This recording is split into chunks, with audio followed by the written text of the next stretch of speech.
क्या आपकी देश विदेश घूमने की इच्छा सिर्फ इसीलिए अधूरी रह जाती है क्योंकि वहाँ शुद्ध जैन भोजन नहीं मिलता? लेकिन अब चिंता की कोई बात नहीं। एनएफटीटी वर्ल्ड लेकर आया है आपके लिए ऐसे टूर पैकेज जहां मिलेगा हर जगह शुद्ध जैन भोजन की सुविधा, वो भी संपूर्ण आरामदायक यात्रा के साथ। भारत में केरल, नॉर्थ ईस्ट, शिखर जी, तीर्थंकर कल्याणक यात्रा, हिमाचल, उत्तराखंड। आगामी टूर की बुकिंग अब शुरू हो चुकी है। अपनी सीट आज ही सुरक्षित करें। महाराज जी, मैं हर रविवार को अभिषेक करने जाता हूँ और कभी कभी शांति धारा भी करता हूँ। मेरी जिज्ञासा है कि शांति धारा के बाद जब मैं भगवान जी को अपने शीश पर उठाता हूँ तो उससे मुझे क्या पुण्य मिलता है? नमोस्तु महाराज जी। बेटा, अपन को भगवान के मंदिर को बनिया की दुकान नहीं बनाना। हमें क्या मिलता है क्या नहीं मिलता, बस इतना ही समझ लो कि मेरे कितने जन्म जन्म के अवभाग्य हैं कि आज भगवान मेरे सिर पर हैं। मेरे भाग्य देखो, पुण्य तो छोड़ो, मेरे भाग्य देखो कितने हैं। और पुण्य की भी बात कहो तो जन्म जन्म का पुण्य आता है कि आज भगवान मेरे सिर पर बैठे हैं और मैं भगवान को ले जा रहा हूँ। तो इस प्रकार के जो अनुभूति उस समय होती है वही सबसे बड़ी उपलब्धि है। मैंने इसका बहुत बड़ा एक बार प्रैक्टिकल किया। अभिनंदन वर्धमान जिस समय एक सैनिक पाकिस्तान में किसी कारण गिर गए थे, वर्धमान अभिनंदन ऐसे कुछ नाम था, दक्षिण भारत के थे वो। और उस समय सब लोगों को चिंता, हर भारत के व्यक्ति के मन में टेंशन था, क्योंकि वो उस देश में गिरा था जहां से लौट के आना वो तो किसी ना किसी बहाना बना के मार देते हैं।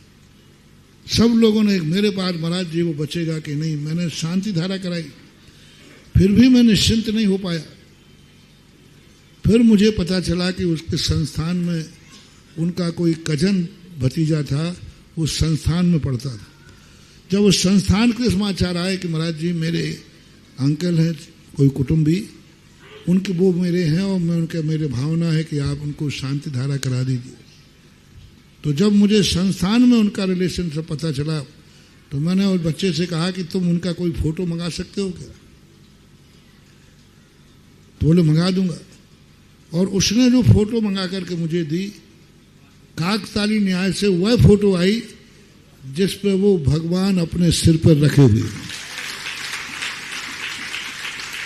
दशलाक्षण पर में, सिंहासन साथ में है और मूर्ति साथ में है, सिंहासन साथ में है।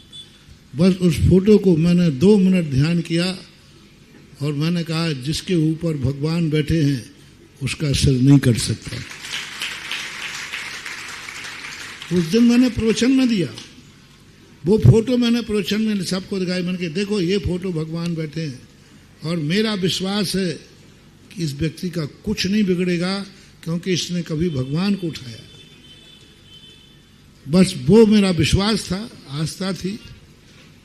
और कुछ मुश्किल से 4-5 दिन हुए होंगे और वहाँ से आ गए कि पाकिस्तान ने उनको सकुशल वापस भेजने का निर्णय कर दिया। तो ये घटनाएं जो हैं यही चौथे काल में होती तो कथा बन जाती। आज अपने काल में है तो वो एक संस्मरण बन गया। और यही कहा था यदि सर्वज्ञ के मुख से निकलती तो वो कथा बन जाती। कितनी बड़ी घटना थी। तो वे तो अपने आप में बहुत भाग्यवान होते हैं। बस इसी उदाहरण से समझ जाओ बेटा इसका फल क्या होता है।